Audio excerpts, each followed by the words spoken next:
Hi అండి, అందరికీ నమస్కారం. Welcome to PDF Raju YouTube channel. ఈ వీడియోలో మనం వచ్చేసి ఉద్యోగ పెన్షన్లకు ఊహించని షాక్ ఇచ్చిన ఈపీఎఫ్ఓ అండి. సో పెన్షన్లందరికీ కూడా ఇదొక షాక్ అని అయితే అనుకోవాలి. సో అసలు ఏం చేస్తుంది ఈపీఎఫ్ఓ, ఎందుకు ఇలా షాక్ అనేది వివరాలన్నీ కూడా మనం వీడియోలో వివరంగా తెలుసుకుందాం. వీడియో అనేది ఎక్కడ స్కిప్ చేయకుండా ఎండ్ వరకు అయితే చూసాను. వీడియో నచ్చినట్టు తప్పకుండా లైక్ చేయండి, షేర్ చేయండి.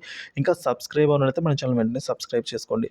ఇక మూడో వంతు క్లెయిమ్లను తిరస్కరిస్తున్న ఈపీఎఫ్ఓ అంటే మనము వరుసగా 3 అప్లికేషన్లు ఇచ్చిన తర్వాత అందులో ఒకదాన్నైతే తిరస్కరిస్తుంది. అంటే దాదాపుగా 100కి 33 కంటే ఎక్కువ అప్లికేషన్లను తిరస్కరిస్తోందండి ఈపీఎఫ్ఓ.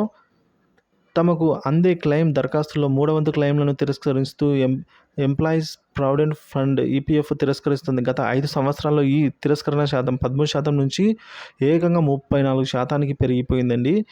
13% నుంచి సో దాదాపుగా డబల్ అయిపోయింది, త్రిబుల్ అయిపోయింది. ఇక employees provident fund organisation EPFO చందాదారుల నుంచి తమకు వచ్చిన ప్రతి 3వ క్లెయిమ్ను తిరస్కరిస్తుందనైతే తేలిందండి. ఈపీఎఫ్ఓలో 27.7 కోట్ల ఖాతాలు అయితే ఉన్నాయండి.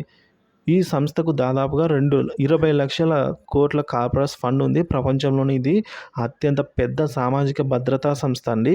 సో క్లెయిమ్ సెటిల్మెంట్లలో జరుగుతున్న జాప్యంపై పలువురు చందాదారులు తమ ఫిర్యాదులను అయితే ఈ విధంగా పేర్కొన్నారు. ఈపీఎఫ్ఓ అధికారిక ట్విట్టర్ హ్యాండిళ్లలో కూడా లేవనెత్తడం జరిగిందండి. కనీసం 20 రోజులు క్లెయిమ్ సెటిల్మెంట్లలో జరుగుతున్న జాప్యమే ఎక్కువైతే కనిపిస్తోంది. సో చందాదారులకు వివరణ ఇచ్చే ప్రయత్నాన్ని ఈపీఎఫ్ఓ చేసింది.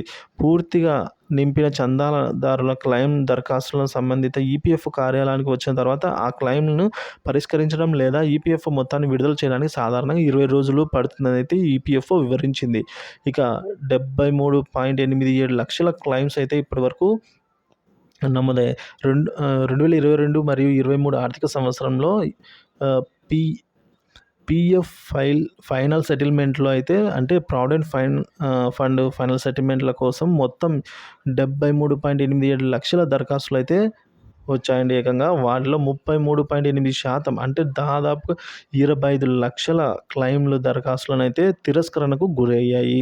అదే సమయంలో 46.66 లక్షల క్లెయిమ్లను సెటిల్ చేయగా 2.18 లక్షల ఖాతాలను క్లోజింగ్ బ్యాలెన్స్గా మిగిలిపోయాలని అయితే అధికారిక గణాంకాలు చెబుతూ ఉన్నాయి.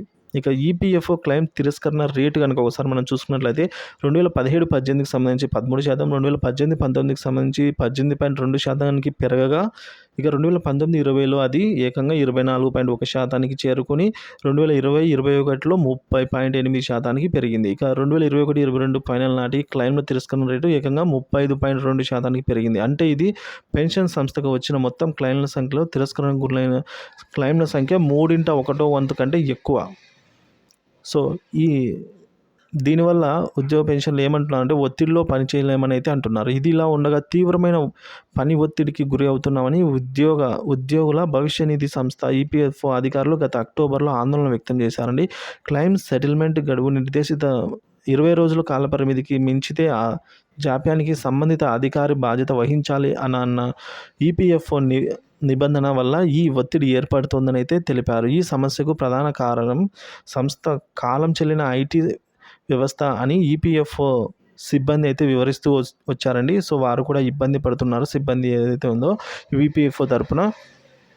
సో మాకు కూడా ఇబ్బందిగా ఉందని అయితే అంటున్నారు. ఇక వడ్డీ ప్రకటన విషయానికి వచ్చినట్లయితే ఈపీఎఫ్ఓ బ్యాలెన్స్పై 2023-24 ఆర్థిక సంవత్సరానికి 8.25% సంవత్సరానికి వార్షిక వడ్డీ రేటుతో మొత్తాన్ని సభ్యుల ఖాతాలో జమ చేయాలి. ఈపీఎఫ్ఓ సెంట్రల్ ట్రస్టీలు ఫిబ్రవరి 10న అయితే ఈ విధంగా సిఫార్సు అయితే చేయడం జరిగిందండి.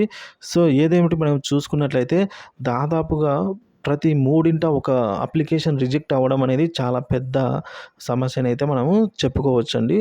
సో ఇది ప్రస్తుతం ఉద్యోగ పెన్షన్లో ఉన్న అతిపెద్ద డ్రాబ్యాక్ అని అయితే చెప్పుకోవచ్చు. సో ఇలాంటి లేటెస్ట్ తాజా అప్డేట్ న్యూస్ ఎప్పటికప్పుడు మన ఛానల్లో అప్డేట్ చేస్తూనే ఉంటాను. కాబట్టి మన పీడిఎఫ్ రాజు యూట్యూబ్ ఛానల్ అయితే సబ్స్క్రైబ్ చేసుకుని పక్కనే ఉన్న బెల్ ఐకాన్ ట్యాప్ చేసి ఆన్లైన్ నోటిఫికేషన్ అయితే ఆన్లో పెట్టుకోవడం ద్వారా నేను చేసే ప్రతి ఒక్క వీడియో మీ వరకు రీచ్ అవుతుంది.